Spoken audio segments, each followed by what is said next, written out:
Hey everyone, it's SNR here. I'd like to apologize for almost 9 days without a new video.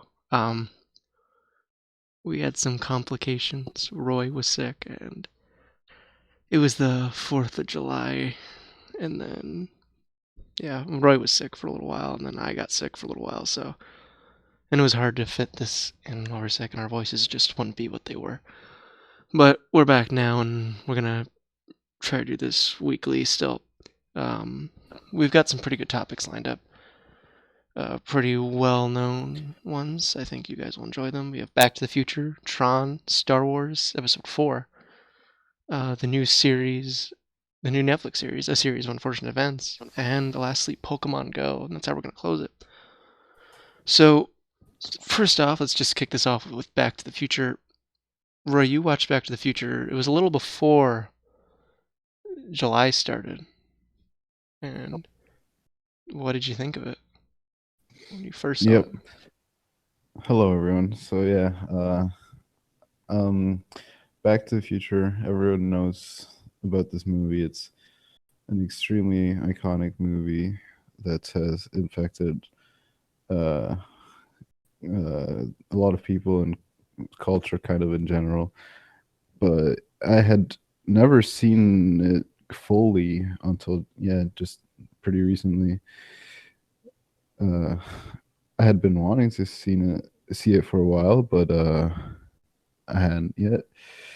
And I saw it and I really liked it. I could really understand why so many people like it a lot. And I mean, the concepts of that the movie explores of time travel and stuff have obviously been touched in many other movies and series and books and whatnot. But I mean, this movie is totally a classic, and it does it in a very good way. It has also some pretty good comedy, and I loved it. I loved the movie. It was really good, and You only saw the then first one, because right? Not the next two? yeah, I only saw the first one. I gotta watch the next two uh, sometime soon. Yeah. But yeah, I really liked it, and yeah, what do you think about it, Steven?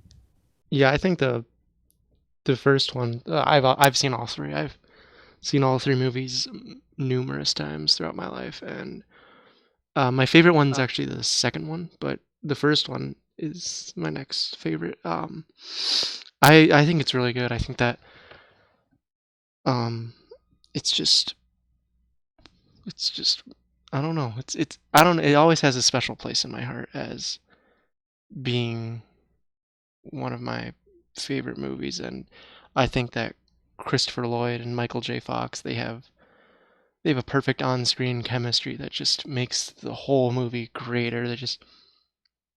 And it's not even just because like they have this chemistry that makes them an iconic duo.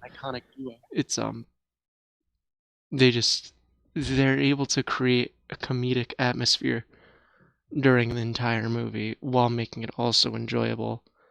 Um, yeah, but the main plot of the movie is that Marty, played by Michael J. Fox, gets sent back to 1955 from 1985, and there he meets the past self of Doc, which is the scientist he always hangs out with, and yeah, they're trying to get get Marty back to the future, hence the name. And then during Marty's time in 1955, he runs into a lot of problems with his dad, with his mom, and his mom starts liking him, and that makes things a little complicated, and that's essentially one of the Yeah, the main main plot conflicts is in the like movie. that basically a time travel loophole kind of thing. It's like if you make your parents let's per se never fall in love and then therefore you were never born, then how is it possible that you went back in time to do all this if you were never born? Mm-hmm. It's it's this kind of time travel loophole that's been explored in many other films, and I I like it because I just like thinking about stuff like that. Like it's like, how can this happen? Uh, Yeah. so Another thing is that you know how Marty goes back and he meets his mom and his dad. And yep, a thing that's been touched on is that how do his parents not recognize him yeah, in later, yeah, that's what I the was thinking when he comes back. Like I thought at least his mom was gonna be like, you're looking like someone I used to know, or like something like that. But maybe I don't know. Maybe they just can't remember as well. I don't know. But yeah, I know what you mean. Yeah, there's a spin-off on that of in Family Guy. I don't know if you've ever seen it, but No. it's it's showing what's his name? I can't remember his dad's name, but Marty's dad and his mom, and they're in 1985, and he's like, "Hey Lorraine, you ever notice how our son Marty, our son Marty looks exactly like the guy Marty that you had a thing with?" Yeah. And Well, to be fair, he did name him after him. So like, yeah, you and know. like he's like, don't you think he looks exactly like him? Did you happen to bump into him and 16 years ago and something like that? And that was just great. That was perfect. But I thought that was Yeah, really it's pretty funny. funny. But yeah, well, you should definitely see the second one. That's my favorite. Yeah, I've heard other people too say that it's their favorite as well.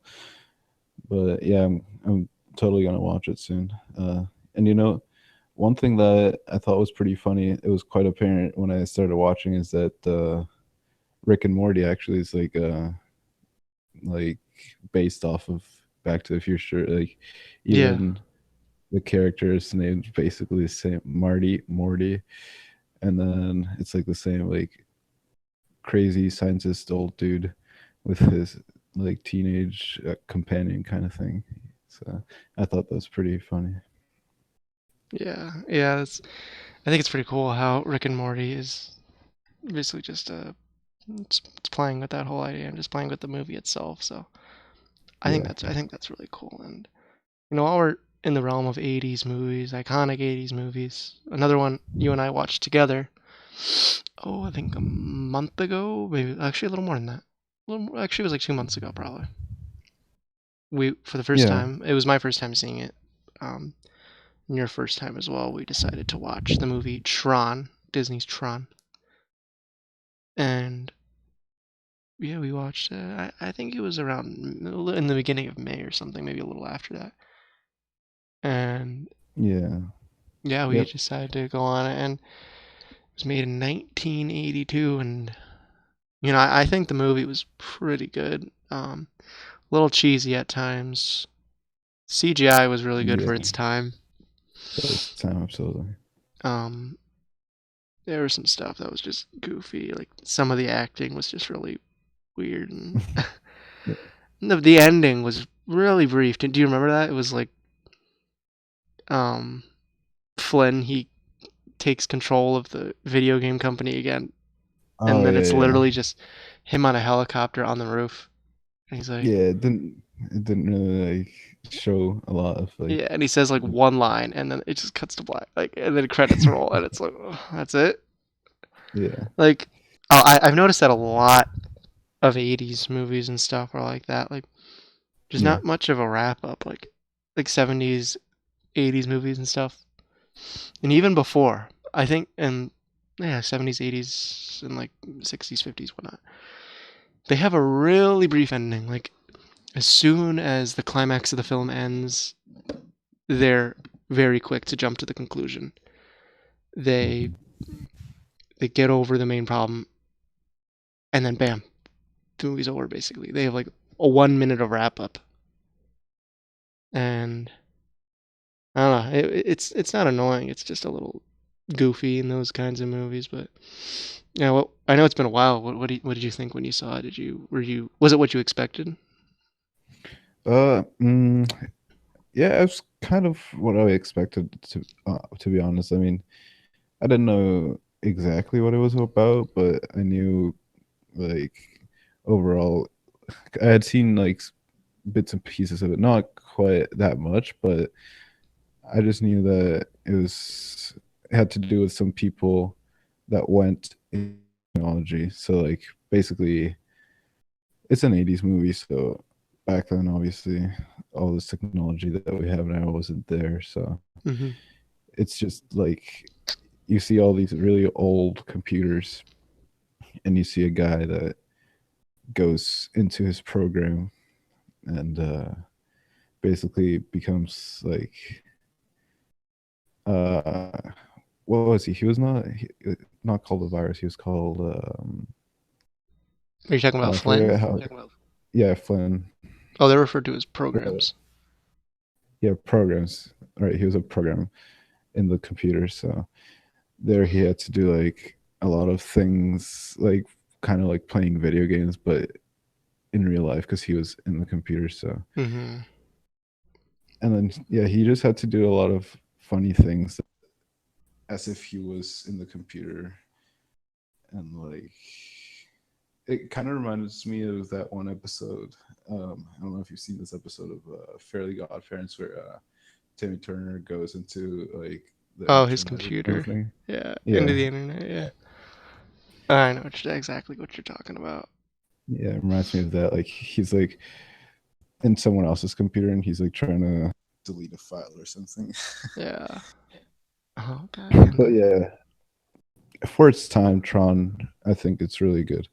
Like I don't think any movie before it had explored this concept of like being inside a computer's code kind of thing, or like mm-hmm. it's kind of like virtual reality but even deeper because you're like part of the virtual reality. Yeah, and even though like the movie wasn't like the best per se, like it's really iconic too. Like it explores it explores like a whole new world that wasn't explored before, and it just became it consequently became really iconic. Like Tron himself, he's really iconic. If you look on my Discord, I have him as my Discord icon because he looks really Mm. cool. Um, and just to sum up what Tron is about, I know it's not one of Disney's most popular movies, and a lot of people don't even know it's by Disney. But basically, to sum it up from what I remember, and I'll probably screw a little bit of this up, it's that there's this one guy who took control of this video game design company called Encom. He took control of it by stealing video game ideas from this one programmer named Flynn, and Flynn he quit the company or he got fired, I forget, and he started his own arcade and he just kind of chills out and plays video games all day because that's what he likes doing. And he owns his own arcade business, and there's this, and then the workers at Encom, they see that the usurper guy, the guy who he's now basically controlling the company. He's kind of a dick to everyone, and he he's just I don't know. He's like taking control, and there's this program called the Master Control Program, which basically runs everything, and it threatens to hack into the Pentagon and such, and just take over the world. And this guy, he's kind of under the control of MCP. And one of the workers, he kind of knows what's up, and he made this program called Tron to, kind of monitor the MCP. So he goes to Flynn along with this other girl. I forget what her role is, but they find him and like, Flynn, you gotta help us. And then Flynn, he's like, okay. And then they go back to Encom, and Flynn's like trying to access proof that the guy stole his ideas for games. And this one machine that was a prototype, it kind of sucks Flynn into the computer, and he's a program, and there he meets Tron and these other programs, and they just he just kind of embarks on his own adventure in um, this cyber world, and it's overall really cool, and it's really fun to watch, and a really cool thing. I don't know if you knew this, Roy, was that when they're in the computer, everything looks kind of like black and white. Yep. What I didn't know this, but what they did was that they filmed those scenes in black and white, and the artists they colored in all those blue and red lines and stuff. They colored them in Oh, by all right. they colored them in by hand for each frame. Frame by frame. That's insane. Yeah, they colored them in like here. If you look at Tron, like, you'll see that everything's gray, but the glowing blue lines on them. And for every frame, the artists would color in that blue for him, or they would color in other things that were colorized in the computer. Yeah. And I think that's Wow. really cool. So, yeah, That is pretty. That's Tron's pretty definitely cool. Like worth that must have checking out. taken quite a while. Yeah. And now there's even like sequel. Not I don't know if it's a Yeah, sequel it's a because we sequel. haven't watched it. Yeah, it's a sequel. But it was fairly recent. So I mean, not fairly recent, but compared with the first one, it wasn't like made right after or anything. So it actually has like way more technology to go on. So and also like another cool thing about Tron, I thought was that game that they played specifically the one with the like cars that Oh, the make streak lines. motorcycles. Yeah, the motorcycles that make streak lines, and then if you touch the other guy's streak line, you're out. I thought that game's pretty fun, and we even played it quite a while ourselves. Yeah, it's a really fun game. It's simple, but it's pretty fun. It's addicting. Yep. But yeah, Yep. Tron, you definitely should check it out. We're gonna watch the sequel sometime soon and see how it is, and we'll do that in one of our future podcasts. So Yeah, we will. so next we're gonna go to one of the most iconic and popular movies of all time, Star Wars, and specifically Episode 4. And I don't think this even needs a summary to explain what it's about because practically Can you everyone just who's ever lived has seen it. yeah, um, I've seen it. Many But times. yeah, I've seen it a few times, but still, It's give us like a brief summary of what happens.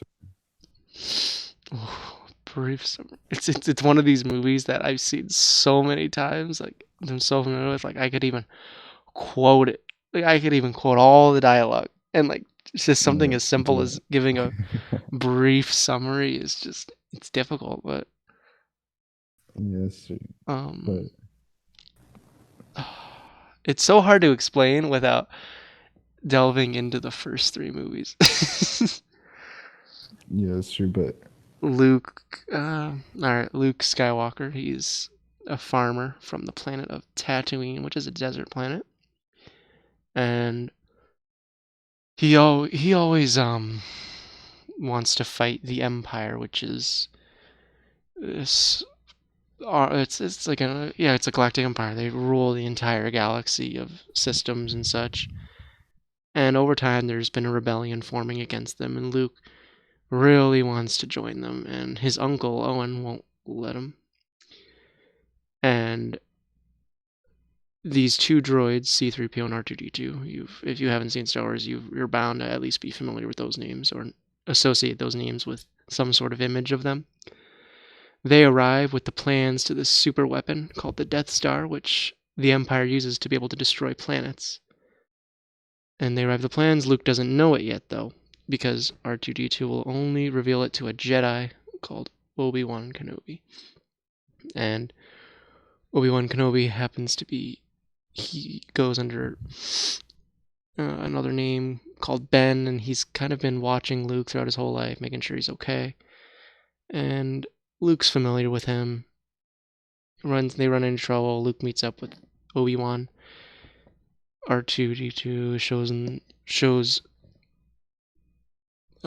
Obi-Wan the the message from Princess Leia, who is one of the main leaders of the Rebel Alliance against the Empire. He's convinced that he needs to go help them, but he tells Luke he needs to come with him. They run into some trouble along the way, blah blah blah. They're able to get there with the help of Han Solo and Chewbacca. They're two smugglers who are trying to get out of a jam with Jabba the Hutt, who's like a crime lord. And they eventually they don't get there because the planet they're trying to get to, Alderaan, is blown up by the Death Star. So then they get sucked into the Death Star through a tractor beam. Then they escape with Princess Leia. They rescue her. They go back to the Rebel base called Yavin. It's the Rebel base on Yavin 4. And from there, they just kind of make a plan to destroy the Death Star with the Death Star plans that R2-D2 brought. Luke goes and Luke and the Rebel Alliance, they fight, and at the last second, when it seems like all hope is lost, they're able to destroy the Death Star, and then that leads us into the episode 5 and 6, and then 7, and that was longer than I thought it would be, but yeah, overall, Star Wars is one of my favorite franchises. It's amazing to me. I know so much about it, and there's just so much more I've yet to learn about it.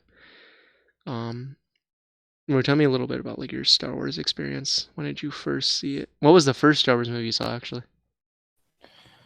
I think actually Episode 4. this one was the first one I saw, episode 4. Yeah, New Hope. but I saw it so long ago. I barely even remember some scenes. Obviously, I've seen it again since then. I did a full Star Wars marathon when the new one was going to come out. So I'm not extremely fresh, but I'm kind of fresh of knowledge from these movies, and yeah, they're great. I really like Star Wars. I know I'm not as big as as a fan as you are, but hey, man, you're like one of the biggest Star Wars fans I know. So so yeah, that would be pretty difficult. But yeah, they're great movies. Honestly, like for their times too, like they're super. There's a reason. There's a reason why it's like why Star Wars is so known by pretty much like everyone. I don't think you can go around walking by the street and ask someone if they know Star Wars, and I don't think anyone would say that they don't know what Star Wars Yeah, is. and But if they've yeah, never seen it, they've heard of it. exactly. Like, sure, there's probably like yeah, sure, quite a few people that have never seen it, but everyone's heard of it, and yeah, they're really good movies, and the plot, yeah, like there's so many characters too. I can, Would you say your yeah, I favorite can really, character is? If you had to pick my out of the favorite whole saga. out of the whole saga. Uh, that's kind of difficult, man. But maybe, maybe, maybe Chewbacca Chewbacca. or two. Yeah. Or R2. What about you? Um, Yep. it's hard to pick. My favorite character would probably be. It's a tie between Obi-Wan and Lando. Yeah. I like both of them. Lando's from episode 5. Yeah, Obi-Wan is probably my favorite if I had to pick between him and Lando. Yeah. Both of them are just really, really great. And Yeah. It's true. Okay.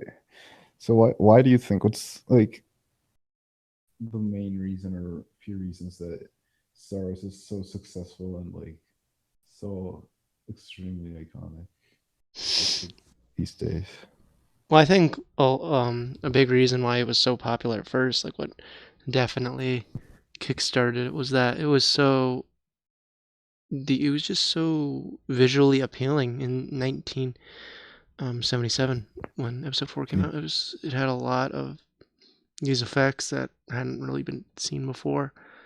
It was just even those in the Death Star battle. That was just like whoa.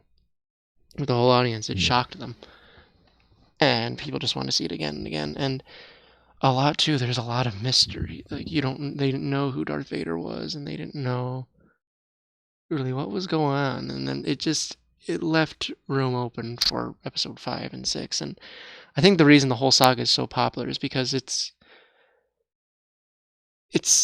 I don't know. It's very dramatic, and Yeah. it's very it's really hard to say why it's so popular. It's just the plot is just so good, and just the whole galaxy. The galaxy is so big, and there's so much room for new stories to form, and just know what's going on. And What do you think about the fact that like about the order in which these kind of like it wasn't one, two, three, four, like it wasn't straight order. It was first the first the fourth, and then the fifth and sixth, and then 1, 2, 3. one, two, three. So, do you think they did this like on purpose? Do you think they had all, like this, the entire saga planned, or like what? Well, at first, Star Wars wasn't when it first came out. It wasn't called Episode 4. It just was called Star Wars, and Right, right, right. and he didn't really know it was going to be called Episode. George Lucas, the creator of Star Wars, he didn't know it would be called Episode 4. And I don't know if he had a. I'm not fully aware if he had a full saga in mind. I know that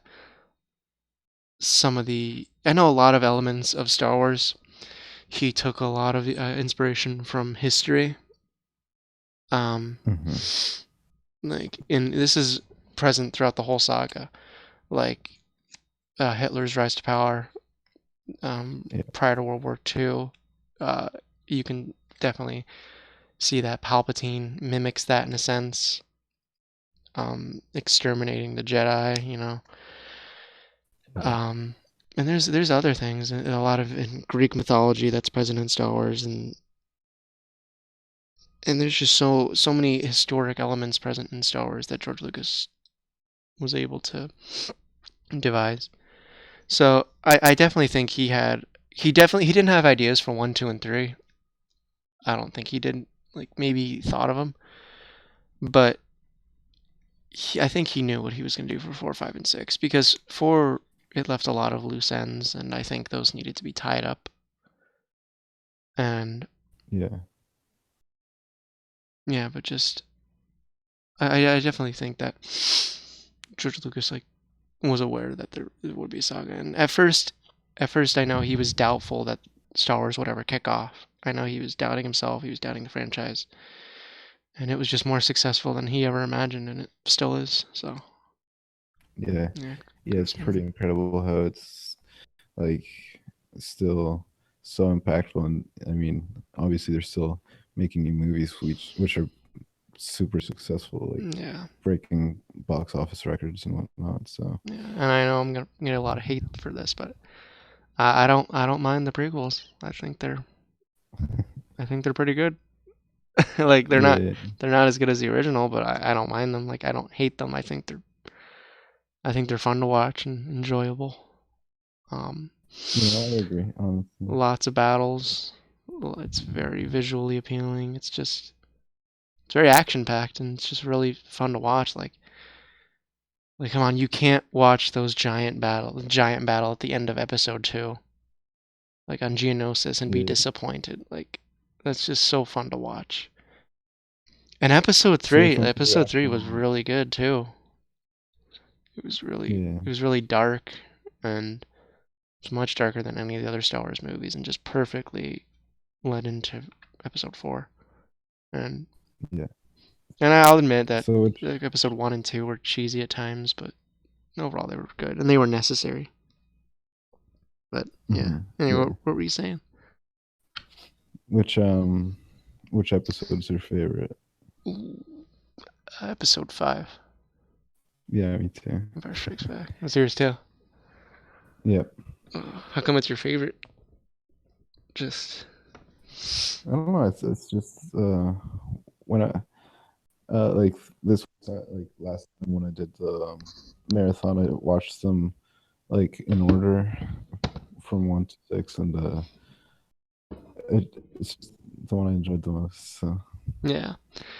Yeah, it's definitely my favorite. I think I like the opening battle of Hoth, and I like how there's a lot of drama and plot twists during it. That's yeah, of course that movie was where you found out Darth Vader is Luke's father. yeah, And that classic scene. hmm yeah, and yeah, there's just a lot going on in there, and I just love Episode 5. I love how it's written. I love everything about it. It's just really good. Yeah. And my second favorite would my second favorite Star Wars movie is Rogue One. Oh yeah. You have Well, to see it. I gotta see that one. You gotta see it. That's my second favorite. It was pretty Damn. good. But, yeah, one movie's we gotta go on to our TV series made for TV, the Netflix series of the Netflix series adaptation of a series of unfortunate events novels. Yeah. And you watched it how long ago now? Pretty much when it came out. So when did it come out? I can't really remember, but I It remember I was was a still. little early this year. Like Yeah, yeah. I don't remember exactly when, but Maybe February, around February, I think. yeah, something like that. Yeah, I was still in school, and I remember just procrastinating by watching it. Mm, Um, yeah, it was. I think it's pretty good. I really enjoyed it because I've never actually read any of the novels, but I watched the older movie, and when I remember watching the trailer for the series, mm-hmm. and I was super excited. Like it looked like it was going to be really good, and it was. Like it's really well done. Like what I like about it is that even like a little kid could watch it and it would be like very fun, and I watch it and it's still pretty fun and interesting, and it keeps you on the edge of your seat for what's going to happen. Um,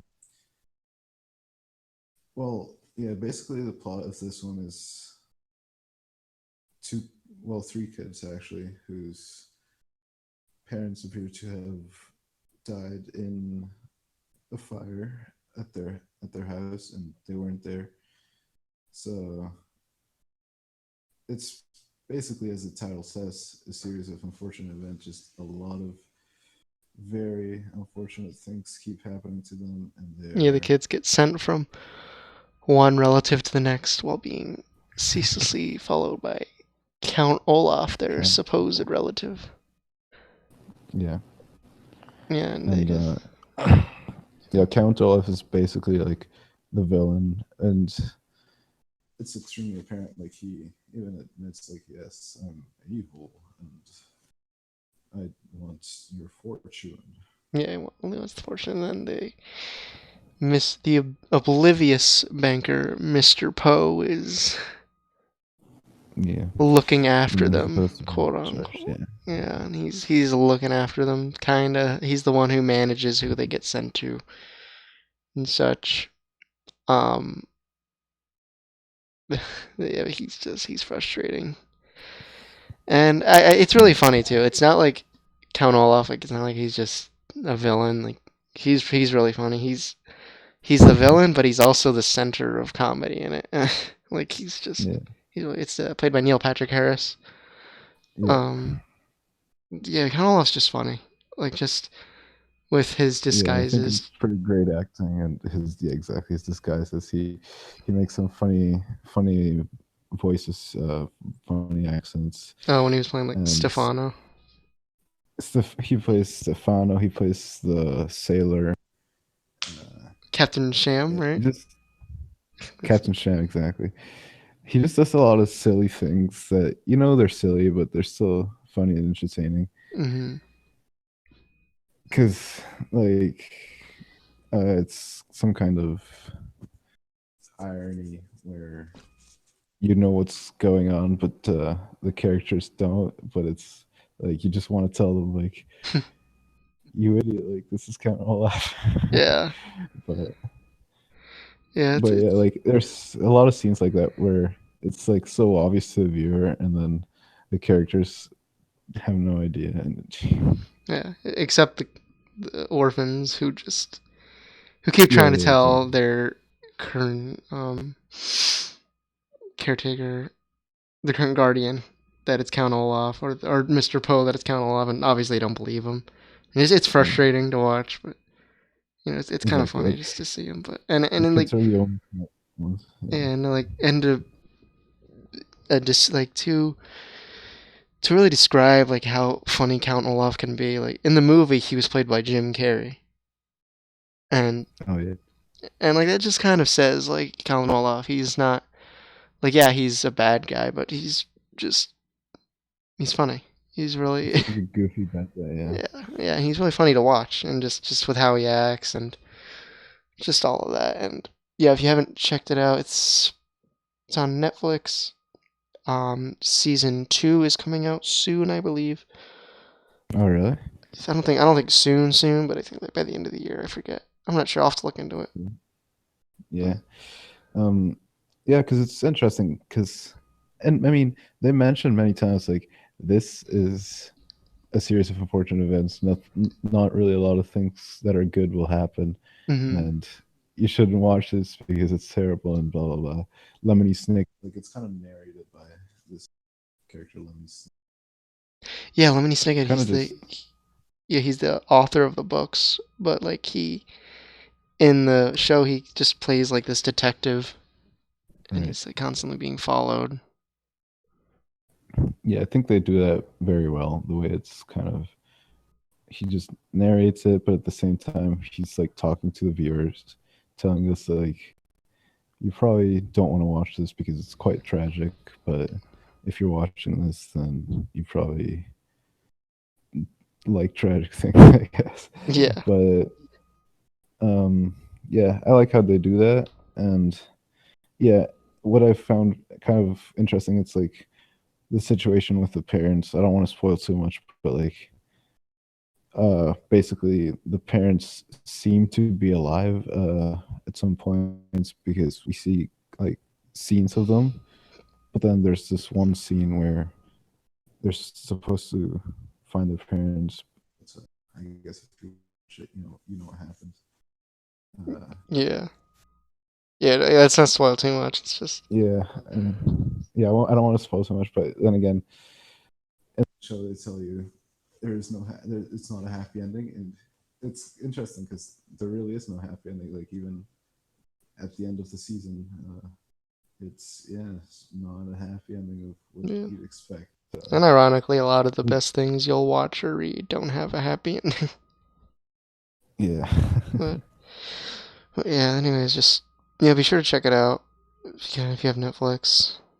yeah, And it's pretty. yeah, it's good. And the last topic we have for the night, Roy is the true expert at. I'm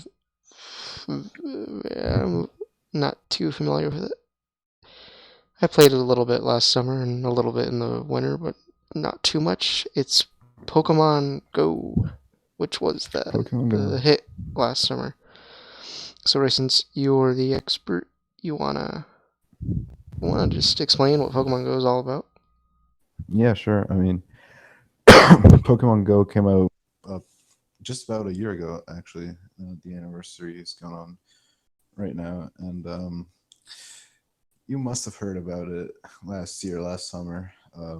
Basically, it's it's a bit of a virtual reality game. Not quite what you'd think about when you hear virtual reality. You'd think about like people with the headsets and stuff, but this is just a augmented reality game kind of thing where you walk around in real life, go to real life places with your phone, and you find virtual Pokemon. Uh, Depending on where you are, they show up, and you get a chance to catch them, and that's basically what it's all about. There's also these things called Pokestops, which are usually just like cultural landmarks of a place. These Pokestops, you get to spin them, and they give you items. So yeah, you can see how it's pretty good for like tourists or even people living in their own town that just get to know it better and go around, find new places, discover new things, new historic sites, new just new places in general, and that's one of the reasons I love the game and I've played it so much. There's also another aspect to the game is gyms. You basically get to battle other people's Pokemon and put your Pokemon in the gym and leave them there. So you're like the gym master kind of thing. And And you can now you can even get claim them for your team, right? badges. Yeah, you can claim them for your team. There's three teams: blue, red, and yellow, which is Mystic, Valor, and Instinct. Personally, I'm Mystic. It's I think Mystic is probably the most popular team, followed by Valor, and then Yellow Instinct is not that much. But anyway, yeah, I think the game last year was it exploded. It was crazy. If you'd go, at least here, if you'd go downtown, you'd see so many people playing it everywhere. And the lures, which is this item that you put on a Pokestop to attract Pokemon around it, there were lures everywhere. It was insane. Was that the same experience for you? Yeah, Sam? at my town when I played it a lot last summer, it was it definitely got a lot of people outside. Got them all out and walking, and it brought a lot of people like closer together. Like they would talk to each other about like Pokemon and stuff, what they've caught. Um, my experience uh it was like a little after the 4th of July, and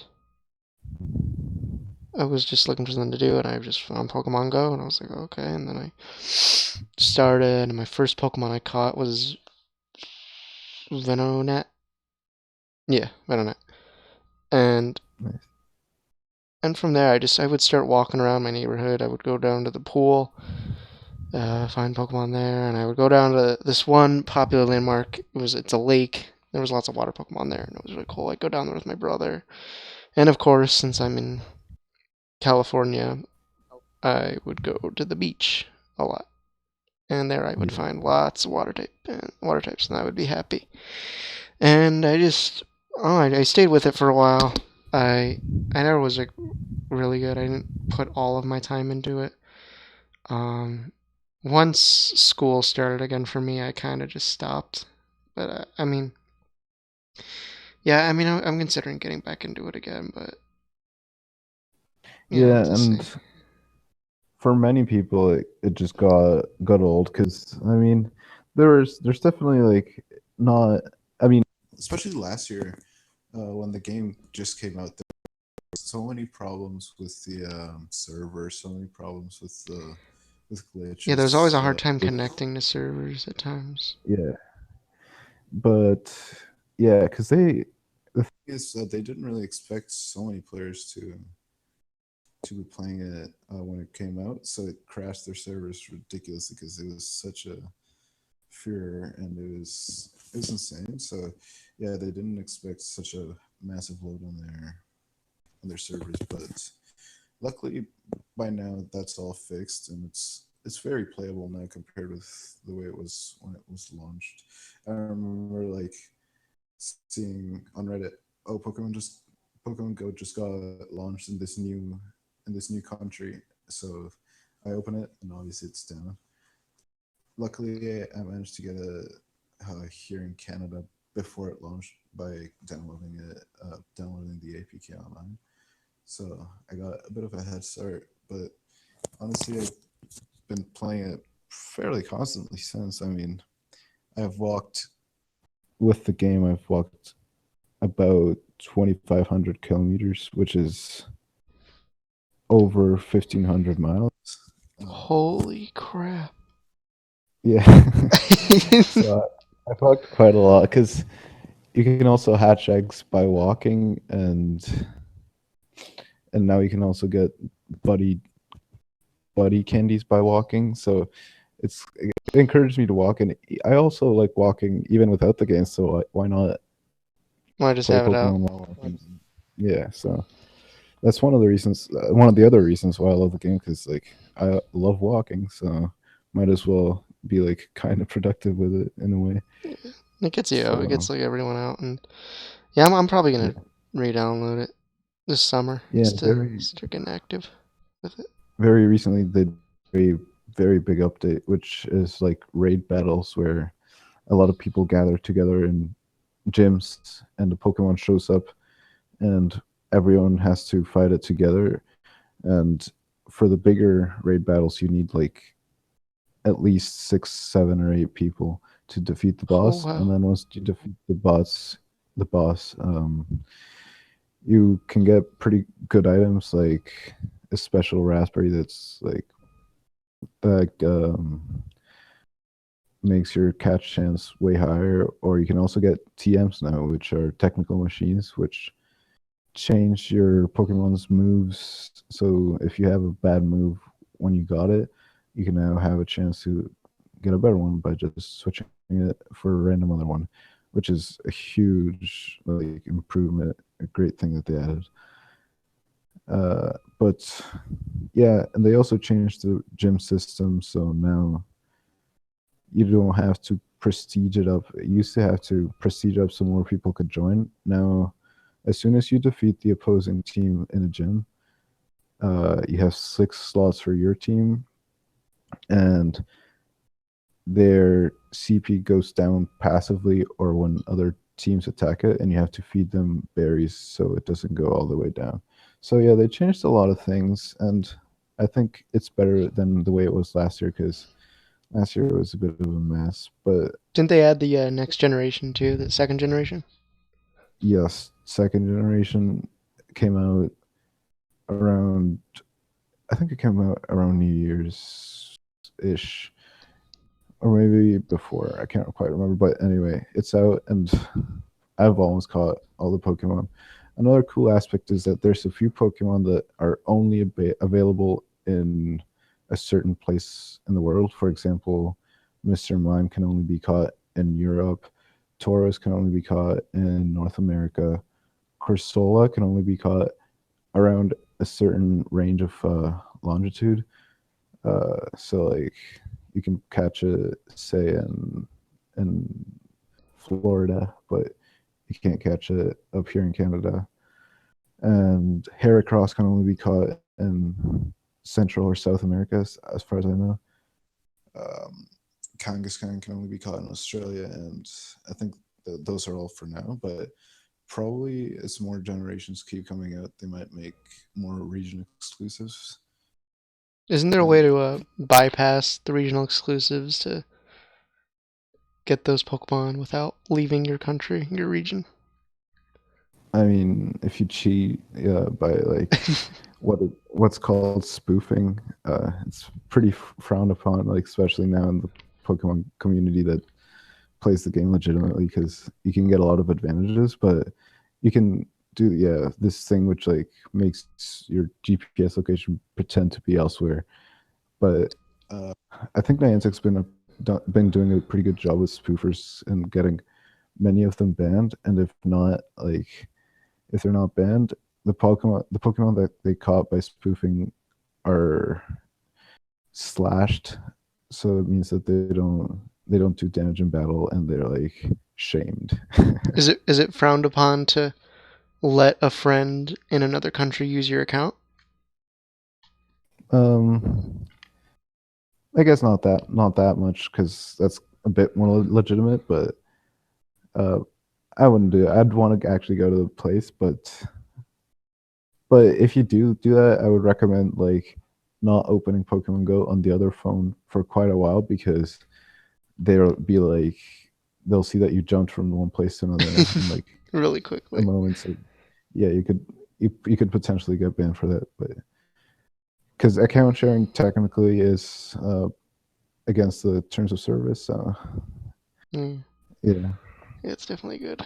A good warning. But yeah, once Hmm. I get back into it, I'll definitely try to catch more with my old account. I forget how high up I was in my old account, but Yeah, I'll have I'm to see. level 30, 36 and a half, which is pretty high. Even like the way levels work, it's like very exponential. So 37, around 37 is only halfway to level 40 experience wise. So I'm not even halfway to the max level. And I know a few people that are, and it's crazy. Like, how do you have so much Yeah, time and gigs? But yeah, that's insane. fun game. Yeah, definitely. I'm gonna. Yeah, you've made me want to start playing it again. I'm gonna. Yeah, you should. I'll probably And reinstall it especially now with tomorrow. the raids, it's way more social, and you actually get to know a lot more people. That's what I've found personally. Yeah, exactly. It's probably like a whole different game now. It'll seem like that to me when I start playing it again. Because I haven't played since Yeah, like September, so I know a lot's changed since then. But yeah, you gotta try it out for yeah, sure. I'm looking forward to it. But yeah, I think yeah, there's some pro tips from the pro of Pokemon Go. So I think that about does it for the night. Any closing comments, Roy? Closing comments. If you really want pro tips about Pokemon Go, go check out Trainer Tips. He's like the best Pokemon Go YouTuber out there. But anyway, thanks everyone again for watching. And yeah, uh, uh yeah, we couldn't do this podcast for a while, but it's coming out now. We hope you enjoy it. Thanks again for listening, and have a nice day. Yeah, be sure to like, comment, and subscribe if you haven't already. We're gonna we're gonna record another episode within the next several days with some brand new topics that we're sure you guys will love. Thanks for listening, guys, and have a good one. See you Good next time. night. Good night.